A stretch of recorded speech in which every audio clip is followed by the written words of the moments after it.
Greetings, cocktail aficionados. It's John Moser with another edition of Cocktails Out of Quarantine. It's been a couple of weeks since I've made a video. It's been really busy, but I'm glad to be back doing this again. Before I introduce the drink that I'm going to make, I want to show you a major development, because if you have seen any of the recent editions of this video series, you will have noticed that the workspace was really cluttered. Liquor bottles were taking over the entire area, just covering up the counter space, and the one designated area, one designated cabinet that I had for bottles was overflowing. So over the weekend, we acquired an IKEA cabinet, which I spent a good chunk of the weekend putting together. We loaded it up with stuff, reorganized, but let me show you what it looks like now. So check this out. Everything nicely organized. Room for lots and lots of bottles, and even some space up top for glasses. And now, on this once cluttered countertop, I have plenty of space to work. I just have out the stuff that I need for this particular recipe. I've got my tools out here, still have my bitters and various small bottles of additives up here. I've even got room for my favorite cocktail recipe books. So this is a fantastic arrangement, and I am just thrilled to show it to you. Cool, isn't it? So, now I want to tell you about the drink I'm going to make today. It is called the Hotel Nacionale, and it is named for the most famous hotel in all of Cuba, right in downtown Havana. It's been around for, well, let's just say a long time. The drink itself was designed by a pretty famous bartender for his time, Will P. Taylor. He had, in the 1910s, he had been working at the old Waldorf Astoria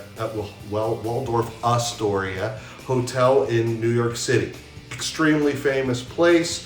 It made probably the best drinks and best cocktails in town. Legendary place. And then Prohibition came along. And it's not to say there weren't a million places in New York City where you could get a drink. I mean, that wasn't the problem. But the Waldorf Astoria had such a high reputation, it wasn't going to turn into a speakeasy. So in fact, that classic hotel bar shut down. Well, what did Will P. Taylor do? He picked up and he went to Cuba, and he got a job at the Hotel Nacionale. And while he was there, he developed what would become the house drink of the bar at the Hotel Nacionale. And it has some things in common with classic Cuban cocktails like the daiquiri. It's rum based, as you would expect. It's heavy on citrus. In this case, it's pineapple as well as apricot. So that's a really nice combination. And to this day, it is the house drink of the Hotel Nacionale. It did show up in print for the first time not until 1939, when it appeared in Charles H. Baker Jr.'s Gentleman's Companion. It's not a drink that gets consumed a lot these days, but heck, maybe we'll have a comeback. Anyway, let me show you what we're going to need. First of all, rum. A nice Bacardi white rum. I'm close to finishing off this bottle, as a matter of fact. We are going to mix that with apricot liqueur. One of the reasons I want to do this was I have had this bottle for some time, and I've been looking for something to make with it. I really like the taste of apricot, especially in cocktails. So this is going to jazz it up nicely. Pineapple juice.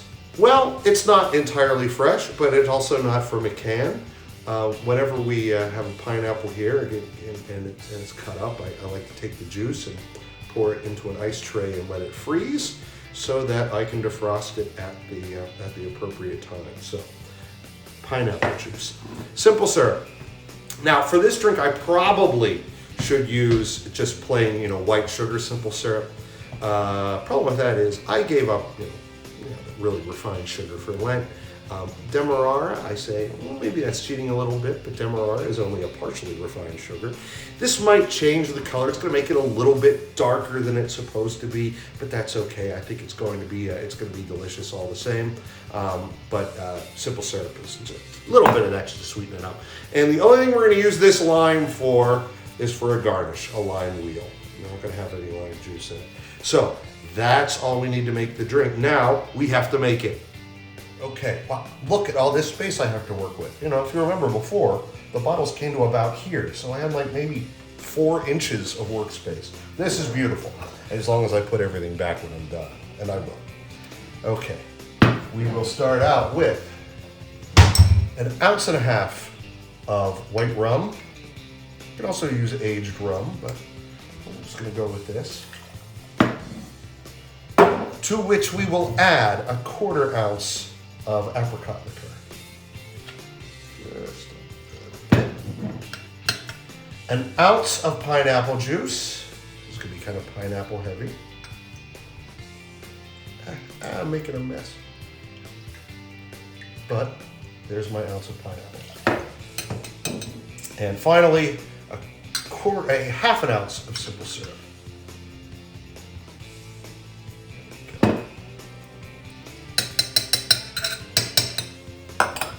Seal it up, shake it well.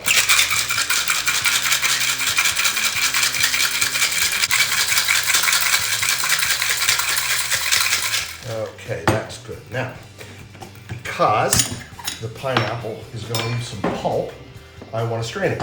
So I've got this nice little strainer. I'm going to strain it into a pint glass. Much pulp, but I'd much rather strain it out and put it in there.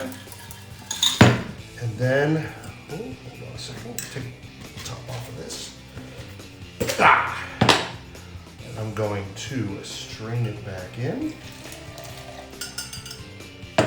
Strain it one more time.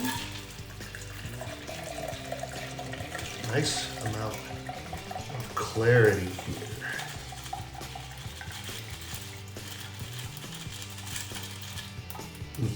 Perfect. And now this chilled cocktail glass that I had sitting in the freezer for a little while. Pour it in here. And all it needs now is the finishing touch of a lime wheel garnish.